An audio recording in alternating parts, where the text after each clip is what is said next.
یہ پیغمبر جو ہم وقتاً فوقتاً بھیجتے رہے ہیں، ان میں سے ہم نے بعض کو بعض پر فضیلت دی ہے، بعض ایسے ہیں جن سے اللہ نے گفتگو کی، اور بعض کے دوسرے امور میں مرتبے بلند کیے، اور عیسیٰ ابن مریم کو ہم نے کھلی ہوئی نشانیاں عطا کی اور روح القدس سے ان کو مدد دی، اور اگر اللہ چاہتا تو ان سے پچھلے لوگ اپنے پاس کھلی نشانیاں آنے کے بعد آپس میں نہ لڑتے، لیکن انہوں نے اختلاف کیا تو ان میں سے بعض تو ایمان لے آئے اور بعض کافر ہی رہے،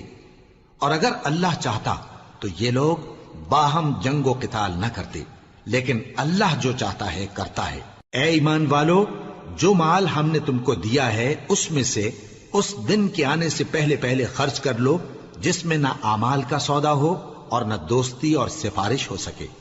اور کفر کرنے والے لوگ ظالم ہیں۔ اللہ وہ معبود برحق ہے کہ اس کے سوا کوئی عبادت کے لائق نہیں، زندہ ہے، سب کو تھامنے والا، اسے نہ اونگ آتی ہے نہ نیند، جو کچھ آسمانوں میں اور جو کچھ زمین میں ہے سب اسی کا ہے۔ کون ہے کہ اس کی اجازت کے بغیر اس سے کسی کی سفارش کر سکے؟ جو کچھ لوگوں کے روبرو ہو رہا ہے اور جو کچھ ان کے پیچھے ہو چکا ہے اسے سب معلوم ہے، اور لوگ اس کی معلومات میں سے کسی چیز پر دسترس حاصل نہیں کر سکتے، ہاں جس قدر وہ چاہتا ہے اسی قدر معلوم کرا دیتا ہے۔ اس کی بادشاہی اور علم آسمان اور زمین سب پر حاوی ہے، اور اسے ان کی حفاظت کچھ بھی دشوار نہیں۔ وہ بڑا عالی رتبہ ہے، جلیل القدر ہے۔ دین اسلام میں کوئی زبردستی نہیں ہے، ہدایت صاف طور پر ظاہر اور گمراہی سے الگ ہو چکی ہے، تو جو شخص بتوں سے اعتقاد نہ رکھے اور اللہ پر ایمان لائے، اس نے ایسی مضبوط رسی ہاتھ میں پکڑ لی ہے جو کبھی ٹوٹنے والی نہیں، اور اللہ سب کچھ سنتا ہے، سب کچھ جانتا ہے۔ جو لوگ ایمان لائے ہیں ان کا دوست اللہ ہے کہ اندھیرے سے نکال کر روشنی میں لے جاتا ہے، اور جو کافر ہیں ان کے دوست شیطان ہیں کہ ان کو روشنی سے نکال کر اندھیرے میں لے جاتے ہیں۔ یہی لوگ اہل دوزخ ہیں کہ اس میں ہمیشہ رہیں گے۔ بھلا تم نے اس شخص کو نہیں دیکھا جو اس غرور کے سبب سے کہ اللہ نے اس کو سلطنت بخشی تھی، ابراہیم سے اپنے پروردگار کے بارے میں جھگڑنے لگا؟ جب ابراہیم نے کہا میرا پروردگار تو وہ ہے جو زندگی دیتا ہے اور موت دیتا ہے، وہ بولا کہ زندگی اور موت تو میں بھی دے سکتا ہوں۔ ابراہیم نے کہا کہ اللہ تو سورج کو مشرق سے نکالتا ہے، آپ اسے مغرب سے نکال دیجئے۔ یہ سن کر وہ کافر ہکا بکا رہ گیا،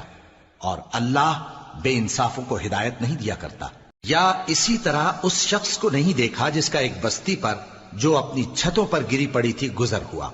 تو اس نے کہا کہ اللہ اس کے باشندوں کو مرنے کے بعد کیوں کر زندہ کرے گا؟ تو اللہ نے اس کی روح قبض کر لی اور 100 برس تک اس کو مردہ رکھا، پھر اس کو جلا اٹھایا اور پوچھا تم کتنا عرصہ مرے پڑے رہے ہو؟ اس نے جواب دیا کہ 1 دن یا اس سے بھی کم۔ اللہ نے فرمایا نہیں بلکہ 100 برس مرے رہے ہو، اور اپنے کھانے پینے کی چیزوں کو دیکھو کہ اتنی مدت میں مطلق سڑی بسی نہیں، اور اپنے گدھے کو بھی دیکھو جو مرا پڑا ہے۔ غرض ان باتوں سے یہ ہے کہ ہم تم کو لوگوں کے لیے اپنی قدرت کی نشانی بنائیں، اور ہاں گدھے کی ہڈیوں کو دیکھو کہ ہم ان کو کس طرح جوڑے دیتے اور ان پر کس طرح گوشت پوست چڑھائے دیتے ہیں۔ جب یہ واقعات اس کے مشاہدے میں آئے تو بول اٹھا کہ میں یقین کرتا ہوں کہ اللہ ہر چیز پر قادر ہے۔ اور جب ابراہیم نے اللہ سے عرض کیا کہ اے پروردگار مجھے دکھا کہ تو مردوں کو کیوں کر زندہ کرے گا، اللہ نے فرمایا کیا تم نے اس بات کا یقین نہیں کیا؟ انہوں نے کہا کیوں نہیں، لیکن میں دیکھنا اس لیے چاہتا ہوں کہ میرا دل اطمینان کامل حاصل کر لے۔ فرمایا کہ 4 پرندے لے لو، پھر ان کو اپنے سے ہلا لو اور ان کے ٹکڑے ٹکڑے کر دو، پھر ان کا ایک ایک ٹکڑا ہر ایک پہاڑ پر رکھ دو، پھر ان کو بلاؤ تو وہ تمہارے پاس دوڑتے چلے آئیں گے، اور جان رکھو کہ اللہ غالب ہے، صاحب حکمت ہے۔ جو لوگ اپنا مال اللہ کی راہ میں خرچ کرتے ہیں ان کے مال کی مثال اس دانے کی سی ہے جس سے 7 بالیں اگیں اور ہر ایک بال میں 100 دانے ہوں، اور اللہ جس کے اجر کو چاہتا ہے اور زیادہ کرتا ہے، اور اللہ کشائش والا ہے، سب کچھ جاننے والا ہے۔ جو لوگ اپنا مال اللہ کے راستے میں صرف کرتے ہیں پھر اس کے بعد نہ اس خرچ کا کسی پر احسان رکھتے ہیں اور نہ کسی کو تکلیف دیتے ہیں، ان کا صلہ ان کے پروردگار کے پاس تیار ہے، اور قیامت کے روز نہ ان کو کچھ خوف ہوگا اور نہ وہ غمگین ہوں گے۔ جس خیرات کے دینے کے بعد لینے والے کو ایذا دی جائے اس سے تو نرم بات کہہ دینی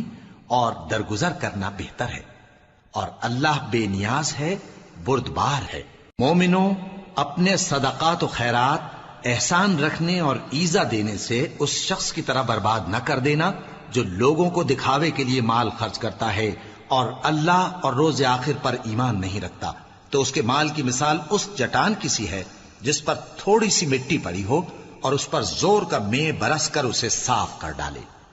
اسی طرح یہ ریاکار لوگ اپنے اعمال کا کچھ بھی صلہ حاصل نہیں کر سکیں گے، اور اللہ ایسے ناشکروں کو ہدایت نہیں دیا کرتا۔ اور جو لوگ اللہ کی خوشنودی حاصل کرنے کے لیے اور خلوص نیت سے اپنا مال خرچ کرتے ہیں، ان کی مثال ایک باغ کی سی ہے جو اونچی جگہ پر واقع ہو، جب اس پر زور کا مے پڑے تو دگنا پھل لائے، پھر اگر مے نہ بھی پڑے تو خیر پھوار ہی صحیح، اور اللہ تمہارے کاموں کو دیکھ رہا ہے۔ بھلا تم میں کوئی یہ چاہتا ہے کہ اس کا کھجوروں اور انگوروں کا باغ ہو جس میں نہریں بہ رہی ہوں اور اس میں اس کے لیے ہر قسم کے میوے موجود ہوں، اور اسے بڑھاپا آ پکڑے اور اس کے ننھے ننھے بچے بھی ہوں، تو ناگہاں اس باغ پر آگ کا بھرا ہوا بگولا چلے، پس وہ جل جائے۔ اس طرح اللہ تم سے اپنی آیتیں کھول کھول کر بیان فرماتا ہے تاکہ تم سوچو اور سمجھو۔ مومنو، جو پاکیزہ اور عمدہ مال تم کماتے ہو اور جو چیزیں ہم تمہارے لیے زمین سے نکالتے ہیں ان میں سے اللہ کی راہ میں بھی خرچ کرو، اور بری اور ناپاک چیزیں دینے کا قصد نہ کرنا کہ اگر وہ چیزیں تمہیں دی جائیں تو بجز اس کے کہ لیتے وقت آنکھیں بند کر لو، ان کو کبھی نہ لو، اور جان رکھو کہ اللہ بے نیاز ہے، خوبیوں والا ہے۔ شیطان تمہیں تنگ دستی کا خوف دلاتا اور بے حیائی کے کام کرنے کو کہتا ہے، اور اللہ تم سے اپنی بخشش اور رحمت کا وعدہ کرتا ہے، اور اللہ کشائش والا ہے، سب کچھ جاننے والا ہے۔ وہ جس کو چاہتا ہے دانائی بخشتا ہے، اور جس کو دانائی ملی بے شک اس کو بڑی نعمت ملی۔ اور نصیحت تو وہی لوگ قبول کرتے ہیں جو عقل مند ہیں، اور تم اللہ کی راہ میں جس طرح کا خرچ کرو یا کوئی نذر مانو، اللہ اس کو جانتا ہے، اور ظالموں کا کوئی مددگار نہ ہوگا۔ اگر تم خیرات ظاہر کر کے دو تو وہ بھی خوب ہے، اور اگر پوشیدہ دو اور دو بھی ضرورت مندوں کو تو یہ تمہارے لیے بہتر ہے، اور اس طرح کا دینا تمہارے گناہوں کو بھی دور کرے گا، اور اللہ کو تمہارے سب کاموں کی خبر ہے۔ اے نبی صلی اللہ علیہ وآلہ وسلم، تم ان لوگوں کی ہدایت کے ذمہ دار نہیں ہو، بلکہ اللہ ہی جس کو چاہتا ہے ہدایت بخشتا ہے۔ اور مومنو، تم جو مال خرچ کرو گے تو اس کا فائدہ تم ہی کو ہے، اور تم تو جو خرچ کرو گے اللہ کی خوشنودی کے لیے کرو گے، اور جو مال تم خرچ کرو گے وہ تمہیں پورا پورا دے دیا جائے گا اور تمہارا کچھ نقصان نہیں کیا جائے گا۔ اور ہاں، تم جو خرچ کرو گے تو ان حاجت مندوں کے لیے جو اللہ کی راہ میں رکے بیٹھے ہیں اور ملک میں کسی طرف جانے کی طاقت نہیں رکھتے اور مانگنے سے آر رکھتے ہیں، یہاں تک کہ نہ مانگنے کی وجہ سے ناواقف شخص ان کو تونگر خیال کرتا ہے، اور تم قیافے سے ان کو صاف پہچان لو کہ حاجت مند ہیں، اور شرم کے سبب لوگوں سے منہ پھوڑ کر اور لپٹ کر نہیں مانگ سکتے۔ اور تم جو مال خرچ کرو گے کچھ شک نہیں کہ اللہ اس کو جانتا ہے۔ جو لوگ اپنا مال رات اور دن اور پوشیدہ اور ظاہر اللہ کی راہ میں خرچ کرتے رہتے ہیں، ان کا صلہ ان کے پروردگار کے پاس ہے، اور ان کو قیامت کے دن نہ کسی طرح کا خوف ہوگا اور نہ غم۔ جو لوگ سود کھاتے ہیں وہ قبروں سے اس طرح حواس باختہ اٹھیں گے جیسے کسی کو جن نے لپٹ کر دیوانہ بنا دیا ہو، یہ اس لیے کہ وہ کہتے ہیں کہ سودا بیچنا بھی تو نفع کے لحاظ سے ویسا ہی ہے جیسے سود لینا، حالانکہ سودے کو اللہ نے حلال کیا ہے اور سود کو حرام۔ تو جس شخص کے پاس اللہ کی نصیحت پہنچی اور وہ سود لینے سے باز آ گیا تو جو پہلے ہو چکا وہ اس کا، اور قیامت میں اس کا معاملہ اللہ کے سپرد، اور جو پھر لینے لگا تو ایسے لوگ دوزخی ہیں کہ ہمیشہ دوزخ میں جلتے رہیں گے۔ اللہ سود کو نابود یعنی بے برکت کرتا اور خیرات کی برکت کو بڑھاتا ہے، اور اللہ کسی ناشکر گناہگار کو دوست نہیں رکھتا۔ جو لوگ ایمان لائے اور نیک عمل کرتے اور نماز پڑھتے اور زکوٰۃ دیتے رہے، ان کو ان کے کاموں کا صلہ اللہ کے ہاں ملے گا، اور قیامت کے دن ان کو نہ کچھ خوف ہوگا اور نہ وہ غمناک ہوں گے۔ مومنو، اللہ سے ڈرو، اور اگر ایمان رکھتے ہو تو جتنا سود باقی رہ گیا ہے اس کو چھوڑ دو، پھر اگر ایسا نہ کرو گے تو تم اللہ اور اس کے رسول کی طرف سے اعلان جنگ سن لو، اور اگر توبہ کر لو گے اور سود چھوڑ دو گے تو تم کو اپنی اصل رقم لینے کا حق ہے، جس میں نہ اوروں کا نقصان اور نہ تمہارا نقصان۔ اور اگر قرض لینے والا تنگ دست ہو تو اسے کشائش کے حاصل ہونے تک مہلت دو، اور اگر زر قرض بخش دو تو وہ تمہارے لیے زیادہ اچھا ہے، بشرطے کہ سمجھو۔ اور اس دن سے ڈرو جبکہ تم اللہ کے حضور میں لوٹ کر جاؤ گے، اور ہر شخص اپنے اعمال کا پورا پورا بدلہ پائے گا اور کسی کو کچھ نقصان نہ ہوگا۔ مومنو، جب تم آپس میں کسی میعاد معین کے لیے قرض کا معاملہ کرنے لگو تو اس کو لکھ لیا کرو، اور لکھنے والا تم میں کسی کا نقصان نہ کرے بلکہ انصاف سے لکھے۔ نیز لکھنے والا جیسا اللہ نے اسے سکھایا ہے لکھنے سے انکار بھی نہ کرے اور دستاویز لکھ دے، اور جو شخص قرض لے وہی دستاویز کا مضمون بول کر لکھوائے، اور اللہ سے کہ اس کا مالک ہے خوف کرے، اور زر قرض میں سے کچھ کم نہ لکھوائے۔ اور اگر قرض لینے والا کم عقل یا ضعیف ہو یا مضمون لکھوانے کی قابلیت نہ رکھتا ہو تو جو اس کا ولی ہو وہ انصاف کے ساتھ مضمون لکھوائے، اور اپنے میں سے 2 مردوں کو ایسے معاملے کے گواہ کر لیا کرو، اور اگر 2 مرد نہ ہوں تو 1 مرد اور 2 عورتیں جن کو تم گواہ پسند کرو کافی ہیں، کہ اگر ان میں سے ایک بھول جائے گی تو دوسری اسے یاد دلا دے گی۔ اور جب گواہ گواہی کے لیے طلب کیے جائیں تو انکار نہ کریں، اور قرض تھوڑا ہو یا بہت اس کی دستاویز کے لکھنے لکھانے میں سستی نہ کرنا۔ یہ بات اللہ کے نزدیک نہایت قرین انصاف ہے، اور شہادت کے لیے بھی یہ بہت درست طریقہ ہے۔ اس سے تم کو کسی طرح کا شک و شبہ بھی نہیں پڑے گا۔ ہاں، اگر سودا دست بدست ہو جو تم آپس میں لیتے دیتے ہو تو اگر ایسے معاملے کے دستاویز نہ لکھو تو تم پر کچھ گناہ نہیں۔ اور جب خرید و فروخت کیا کرو، مثلا زمین جائیداد کی، تو بھی گواہ کر لیا کرو، اور کاتب دستاویز اور گواہ معاملہ کرنے والوں کا کسی طرح کا نقصان نہ کریں۔ اگر تم لوگ ایسا کرو تو یہ تمہارے لیے گناہ کی بات ہے، اور اللہ سے ڈرو اور دیکھو کہ وہ تم کو کیسی مفید باتیں سکھاتا ہے، اور اللہ ہر چیز سے واقف ہے۔ اور اگر تم سفر پر ہو اور دستاویز لکھنے والا نہ مل سکے تو کوئی چیز رہن با قبضہ رکھ کر قرض لے لو، اور اگر تم میں سے کوئی دوسرے کو امین سمجھے یعنی رہن کے بغیر قرض دے دے تو امانت دار کو چاہیے کہ صاحب امانت کی امانت ادا کر دے، اور اللہ سے جو اس کا پروردگار ہے ڈرے، اور دیکھنا شہادت کو مت چھپانا، جو اس کو چھپائے گا وہ دل کا گناہگار ہوگا۔ اور اللہ تمہارے سب کاموں سے واقف ہے، جو کچھ آسمانوں میں اور جو کچھ زمین میں ہے سب اللہ ہی کا ہے۔ تم اپنے دلوں کی بات کو ظاہر کرو گے تو اور چھپاؤ گے تو اللہ تم سے اس کا حساب لے گا، پھر وہ جسے چاہے مغفرت کرے اور جسے چاہے عذاب دے، اور اللہ ہر چیز پر قادر ہے۔ رسول اللہ صلی اللہ علیہ وآلہ وسلم اس کتاب پر جو ان کے پروردگار کی طرف سے ان پر نازل ہوئی ایمان رکھتے ہیں، اور مومن بھی سب اللہ پر اور اس کے فرشتوں پر اور اس کی کتابوں پر اور اس کے پیغمبروں پر ایمان رکھتے ہیں، اور کہتے ہیں کہ ہم اس کے پیغمبروں سے کسی میں کچھ فرق نہیں کرتے، اور وہ اللہ سے عرض کرتے ہیں کہ ہم نے تیرا حکم سنا اور قبول کیا۔ اے پروردگار، ہم تیری بخشش مانگتے ہیں اور تیری ہی طرف لوٹ کر جانا ہے۔ اللہ کسی شخص کو اس کی طاقت سے زیادہ کا ذمہ دار نہیں بناتا۔ اچھے کام کرے گا تو اس کو ان کا فائدہ ملے گا، برے کرے گا تو اسے ان کا نقصان پہنچے گا۔ اے پروردگار، اگر ہم سے بھول یا چوک ہو گئی ہو تو ہم سے مواخذہ نہ کیجو۔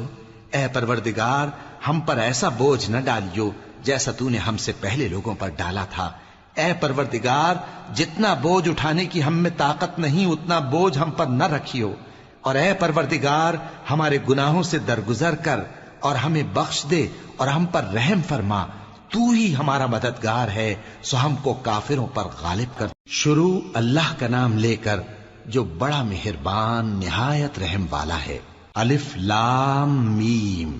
اللہ جو معبود برحق ہے، اس کے سوا کوئی عبادت کے لائق نہیں، زندہ ہے، سب کو تھامنے والا۔ اس نے اے نبی تم پر سچی کتاب نازل کی جو پہلی آسمانی کتابوں کی تصدیق کرتی ہے، اور اسی نے تورات اور انجیل نازل کی تھی۔ یہ 2 کتابیں اس نے پہلے نازل کی تھیں لوگوں کی ہدایت کے لیے، اور پھر قرآن جو حق اور باطل کو الگ الگ کر دینے والا ہے نازل کیا۔ جو لوگ اللہ کی آیتوں کا انکار کرتے ہیں ان کو سخت عذاب ہوگا، اور اللہ زبردست ہے، بدلہ لینے والا ہے۔ اللہ ایسا خبیر و بصیر ہے کہ کوئی چیز اس سے پوشیدہ نہیں، نہ زمین میں اور نہ آسمان میں۔ وہی تو ہے جو ماں کے پیٹ میں جیسی چاہتا ہے تمہاری صورتیں بناتا ہے، اس غالب حکمت والے کے سوا کوئی عبادت کے لائق نہیں۔ اے پیغمبر، وہی تو ہے جس نے تم پر یہ کتاب نازل کی جس کی بعض آیتیں محکم ہیں اور وہی اصل کتاب ہیں، اور بعض دوسری متشابہ ہیں۔ تو جن لوگوں کے دلوں میں کجی ہے وہ متشابہات کا اتباع کرتے ہیں تاکہ فتنہ برپا کریں اور مراد اصلی کا پتہ لگائیں، حالانکہ مراد اصلی اللہ کے سوا کوئی نہیں جانتا۔ اور جو لوگ علم میں گہری نظر رکھتے ہیں وہ یہ کہتے ہیں کہ ہم ان پر ایمان لائے،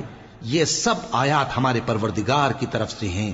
اور نصیحت تو عقل مند ہی قبول کرتے ہیں۔ اے پروردگار، جب تو نے ہمیں ہدایت بخشی ہے تو اس کے بعد ہمارے دلوں میں کجی نہ پیدا کر دیجو، اور ہمیں اپنے ہاتھ سے رحمت عطا فرما، تو بڑا عطا فرمانے والا ہے۔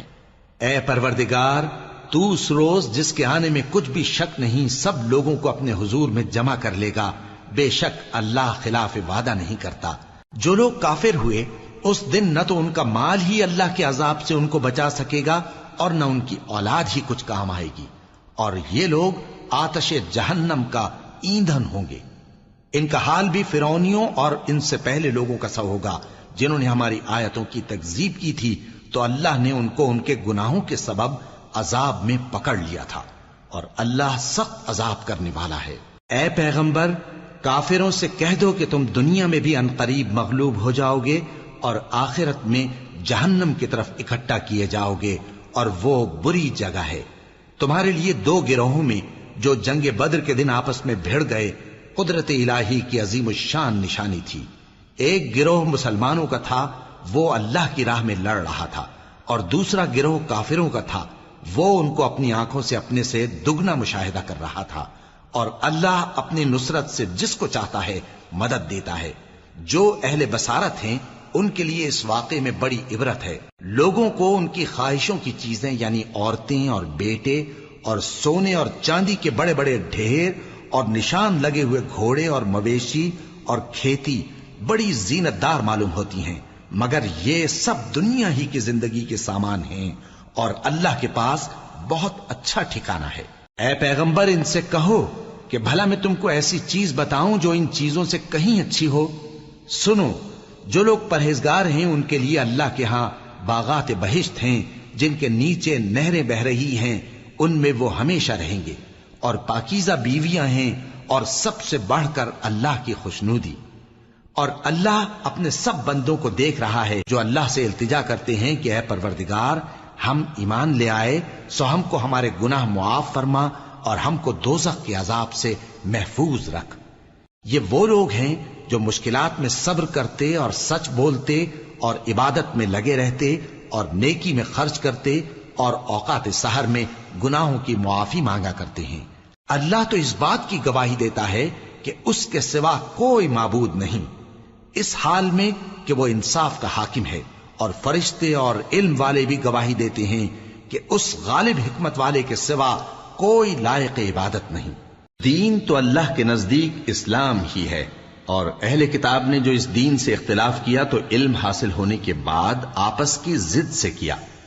اور جو شخص اللہ کی آیتوں کو نہ مانے تو اللہ جلد حساب لینے والا ہے۔ اے پیغمبر، پس اگر یہ لوگ تم سے جھگڑنے لگیں تو کہنا کہ میں اور میرے پیرو تو اللہ کے فرمانبردار ہو چکے، اور اہل کتاب اور ان پڑھ لوگوں سے کہو کہ کیا تم بھی اللہ کے فرمانبردار بنتے اور اسلام لاتے ہو؟ پس اگر یہ لوگ اسلام لے آئیں تو بے شک ہدایت پالیں، اور اگر تمہارا کہا نہ مانے تو تمہارا کام صرف اللہ کا پیغام پہنچا دینا ہے، اور اللہ اپنے بندوں کو دیکھ رہا ہے۔ جو لوگ اللہ کی آیتوں کو نہیں مانتے اور انبیاء کو ناحق قتل کرتے رہے ہیں اور جو انصاف کرنے کا حکم دیتے ہیں انہیں بھی مار ڈالتے ہیں، ان کو دکھ دینے والے عذاب کی خوشخبری سنا دو۔ یہ ایسے لوگ ہیں جن کے اعمال دنیا اور آخرت دونوں میں برباد ہیں، اور ان کا کوئی مددگار نہیں ہوگا۔ بھلا تم نے ان لوگوں کو نہیں دیکھا جن کو کتاب یعنی تورات سے حصہ دیا گیا اور وہ اس کتاب اللہ یعنی قرآن کی طرف بلائے جاتے ہیں تاکہ یہ ان کے تنازعات کا ان میں فیصلہ کر دے؟ تو ایک فریق ان میں سے پھر جاتا ہے اور منہ پھیر لیتا ہے، یہ اس لیے کہ یہ اس بات کے قائل ہیں کہ دوزخ کی آگ ہمیں چند روز کے سوا چھو ہی نہیں سکے گی، اور جو کچھ یہ دین کے بارے میں بہتان باندھتے رہے ہیں اس نے ان کو دھوکے میں ڈال رکھا ہے۔ تو اس وقت کیا حال ہوگا جب ہم ان کو جمع کریں گے، یعنی اس روز جس کے آنے میں کچھ بھی شک نہیں، اور ہر نفس اپنے اعمال کا پورا پورا بدلہ پائے گا اور ان پر ظلم نہیں کیا جائے گا۔ کہو کہ اے اللہ، اے بادشاہی کے مالک، تو جس کو چاہے بادشاہی بخشے اور جس سے چاہے بادشاہی چھین لے، اور جس کو چاہے عزت دے اور جسے چاہے ذلیل کرے۔ ہر طرح کی بھلائی تیرے ہی ہاتھ ہے اور بے شک تو ہر چیز پر قادر ہے۔ تو ہی رات کو دن میں داخل کرتا اور تو ہی دن کو رات میں داخل کرتا ہے، تو ہی بے جان سے جاندار پیدا کرتا ہے اور تو ہی جاندار سے بے جان پیدا کرتا ہے، اور تو ہی جس کو چاہتا ہے بے حساب رزق بخشتا ہے۔ مومنوں کو چاہیے کہ مومنوں کے سوا کافروں کو دوست نہ بنائیں، اور جو ایسا کرے گا اس سے اللہ کا کچھ عہد نہیں۔ ہاں، اگر اس طریق سے تم ان کے شر سے بچاؤ کی صورت پیدا کرو تو مذائقہ نہیں، اور اللہ تم کو اپنے غضب سے ڈراتا ہے اور اللہ ہی کی طرف تم کو لوٹ کر جانا ہے۔ اے پیغمبر، لوگوں سے کہہ دو کہ کوئی بات تم اپنے دلوں میں مخفی رکھو یا اسے ظاہر کرو، اللہ اس کو جانتا ہے، اور جو کچھ آسمانوں میں اور جو کچھ زمین میں ہے اس کو سب کی خبر ہے، اور وہ ہر چیز پر قادر ہے۔ جس دن ہر شخص اپنی کی ہوئی نیکی کو موجود پا لے گا اور اپنی برائی کو بھی دیکھ لے گا تو آرزو کرے گا کہ اے کاش اس میں اور اس برائی میں دور کی مسافت ہو جاتی، اور اللہ تم کو اپنے غضب سے ڈراتا ہے اور اللہ اپنے بندوں پر نہایت مہربان ہے۔ اے پیغمبر، لوگوں سے کہہ دو کہ اگر تم اللہ کو دوست رکھتے ہو تو میری پیروی کرو، اللہ بھی تمہیں دوست رکھے گا اور تمہارے گناہ معاف کر دے گا، اور اللہ بخشنے والا ہے، مہربان ہے۔ کہہ دو کہ اللہ اور اس کے رسول کا حکم مانو، پس اگر وہ نہ مانے تو اللہ بھی کافروں کو دوست نہیں رکھتا۔ اللہ نے آدم اور نوح اور خاندان ابراہیم اور خاندان عمران کو تمام جہان کے لوگوں میں سے منتخب فرمایا تھا، ان میں سے بعض کی اولاد تھے، اور اللہ سننے والا ہے، جاننے والا ہے۔ وہ وقت یاد کرنے کے لائق ہے جب عمران کی بیوی نے کہا کہ اے پروردگار، جو بچہ میرے پیٹ میں ہے میں اس کو تیری نذر کرتی ہوں، اسے دنیا کے کاموں سے آزاد رکھوں گی، تو اسے میری طرف سے قبول فرما، تو سننے والا ہے، جاننے والا ہے۔ پھر جب ان کے ہاں بچہ پیدا ہوا تو کہنے لگی کہ پروردگار، میرے تو لڑکی ہوئی ہے، جبکہ اللہ خوب جانتا تھا جو ان کے ہاں ولادت ہوئی تھی، اور نہ ہوتا لڑکا مانند اس لڑکی کے۔ اور کہنے لگی میں نے اس کا نام مریم رکھا ہے، اور میں اس کو اور اس کی اولاد کو شیطان مردود سے تیری پناہ میں دیتی ہوں۔ تو اس کے پروردگار نے اس کو پسندیدگی کے ساتھ قبول فرمایا اور اسے اچھی طرح پرورش کیا، اور زکریا کو اس کا کفیل بنایا۔ زکریا جب کبھی عبادت گاہ میں اس کے پاس جاتے تو اس کے پاس کھانا پاتے۔ یہ کیفیت دیکھ کر ایک دن مریم سے پوچھنے لگے کہ مریم، یہ کھانا تمہارے پاس کہاں سے آتا ہے؟ وہ بولی کہ اللہ کے ہاں سے آتا ہے، بے شک اللہ جسے چاہتا ہے بے حساب رزق دیتا ہے۔ اس وقت زکریا نے اپنے پروردگار کو پکارا، عرض کی کہ پروردگار، مجھے اپنی طرف سے اولاد صالح عطا فرما، تو بے شک دعا سننے والا ہے۔ چنانچہ وہ ابھی عبادت گاہ میں کھڑے نماز ہی پڑھ رہے تھے کہ فرشتوں نے آواز دی کہ زکریا، اللہ تمہیں یحییٰ کی بشارت دیتا ہے، جو کلمۃ اللہ یعنی عیسیٰ کی تصدیق کریں گے اور سردار ہوں گے اور عورتوں سے رغبت نہ رکھنے والے، اور ایک پیغمبر یعنی نیکوکاروں میں ہوں گے۔ زکریا نے کہا، اے پروردگار، میرے ہاں لڑکا کیوں کر پیدا ہوگا کہ میں تو بڈھا ہو گیا ہوں اور میری بیوی بانجھ ہے؟ فرمایا، اسی طرح اللہ جو چاہتا ہے کرتا ہے۔ زکریا نے کہا کہ پروردگار، میرے لیے کوئی نشانی مقرر فرما دے۔ فرمایا، تمہاری نشانی یہ ہے کہ تم لوگوں سے 3 دن اشارے کے سوا بات نہ کر سکو گے،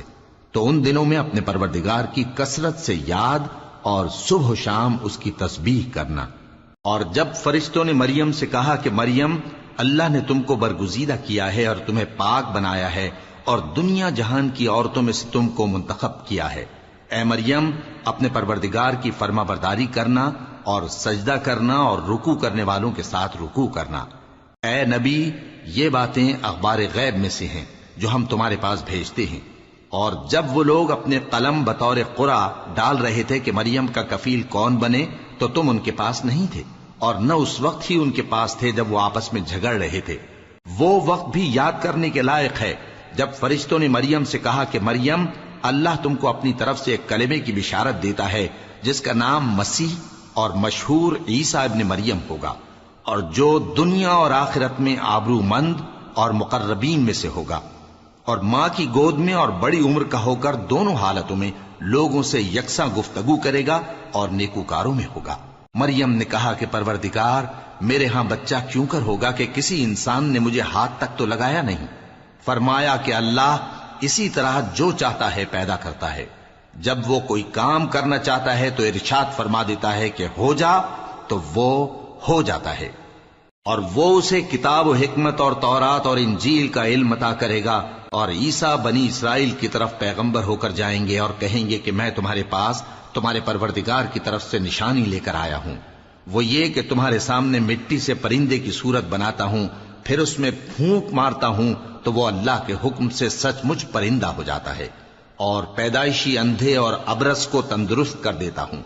اور اللہ کے حکم سے مردوں کو زندہ کر دیتا ہوں، اور جو کچھ تم کھا کر آتے ہو اور جو اپنے گھروں میں جمع کر رکھتے ہو سب تم کو بتا دیتا ہوں۔ اگر تم صاحب ایمان ہو تو ان باتوں میں تمہارے لیے نشانی ہے، اور مجھ سے پہلے جو تورات نازل ہوئی تھی اس کی تصدیق بھی کرتا ہوں، اور میں اس لیے بھی آیا ہوں کہ بعض چیزیں جو تم پر حرام تھیں ان کو تمہارے لیے حلال کر دوں، اور میں تو تمہارے پروردگار کی طرف سے نشانی لے کر آیا ہوں، تو اللہ سے ڈرو اور میرا کہا مانو۔ کچھ شک نہیں کہ اللہ ہی میرا اور تمہارا پروردگار ہے، تو اسی کی عبادت کرو، یہی سیدھا رستہ ہے۔ پھر جب عیسیٰ نے ان کی طرف سے انکار و نافرمانی ہی دیکھی تو کہنے لگے کہ کوئی ہے جو اللہ کا طرفدار اور میرا مددگار ہو؟ حواری بولے کہ ہم اللہ کے طرفدار اور آپ کے مددگار ہیں، ہم اللہ پر ایمان لائے اور آپ گواہ رہیں کہ ہم فرمانبردار ہیں۔ اے پروردگار، جو کتاب تو نے نازل فرمائی ہے ہم اس پر ایمان لے آئے اور تیرے پیغمبر کے متبع ہو چکے، تو ہم کو ماننے والوں میں لکھ رکھ۔ اور وہ یعنی یہود قتل عیسیٰ کے بارے میں ایک چال چلے، اور اللہ نے بھی عیسیٰ کو بچانے کے لیے تدبیر کی، اور اللہ بہترین تدبیر کرنے والا ہے۔ اس وقت اللہ نے فرمایا کہ عیسیٰ، میں تمہاری دنیا میں رہنے کی مدت پوری کر کے تم کو اپنی طرف اٹھا لوں گا اور تمہیں کافروں کی صحبت سے پاک کر دوں گا، اور جو لوگ تمہاری پیروی کریں گے ان کو کافروں پر قیامت تک فائق و غالب رکھوں گا۔ پھر تم سب میرے پاس لوٹ کر آؤ گے تو جن باتوں میں تم اختلاف کرتے رہے اس دن تم میں ان کا فیصلہ کر دوں گا۔ اب جو کافر ہوئے ان کو دنیا اور آخرت دونوں میں سخت عذاب دوں گا، اور ان کا کوئی مددگار نہ ہوگا۔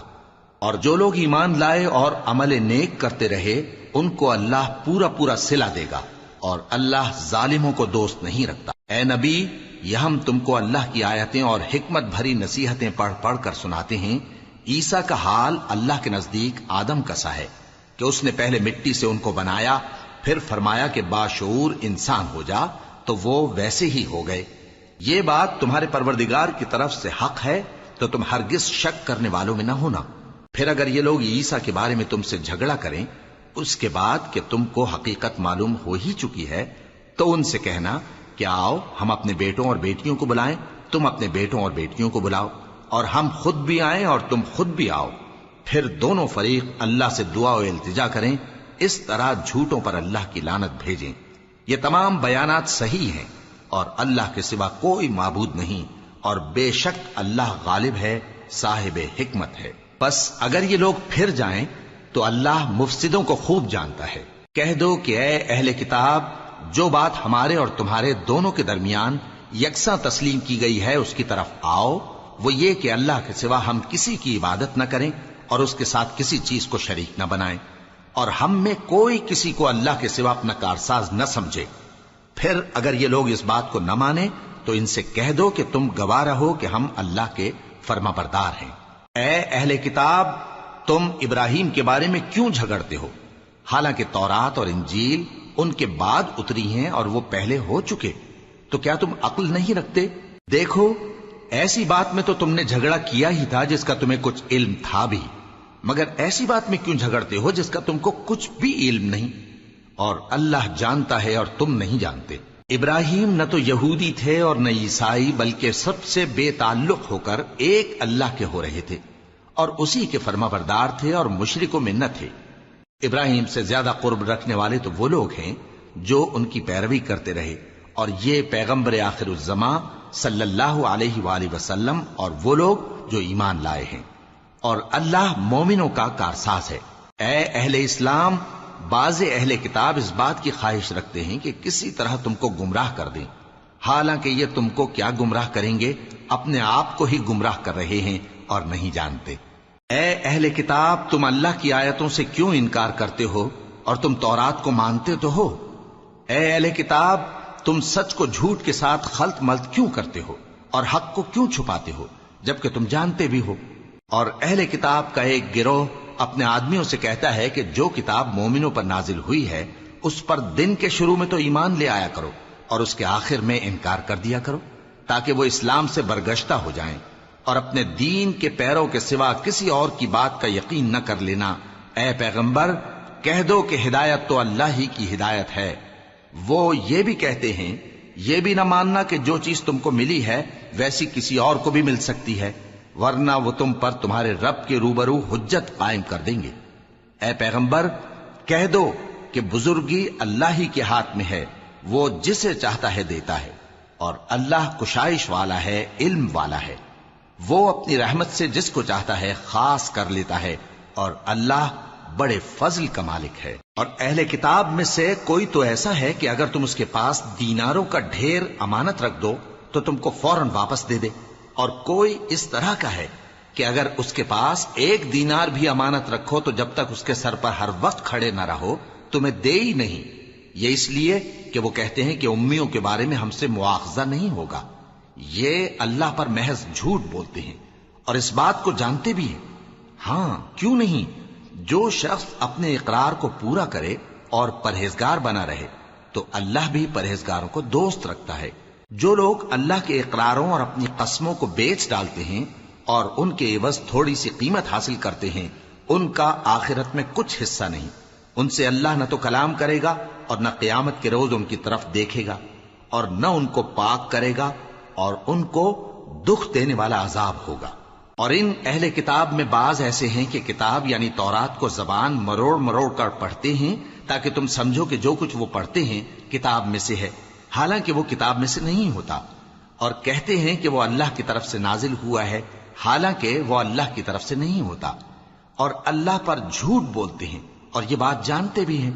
کسی آدمی کو شایع نہیں کہ اللہ اسے کتاب اور حکومت اور نبوت عطا فرمائے پھر وہ لوگوں سے کہے کہ اللہ کو چھوڑ کر میرے بندے ہو جاؤ،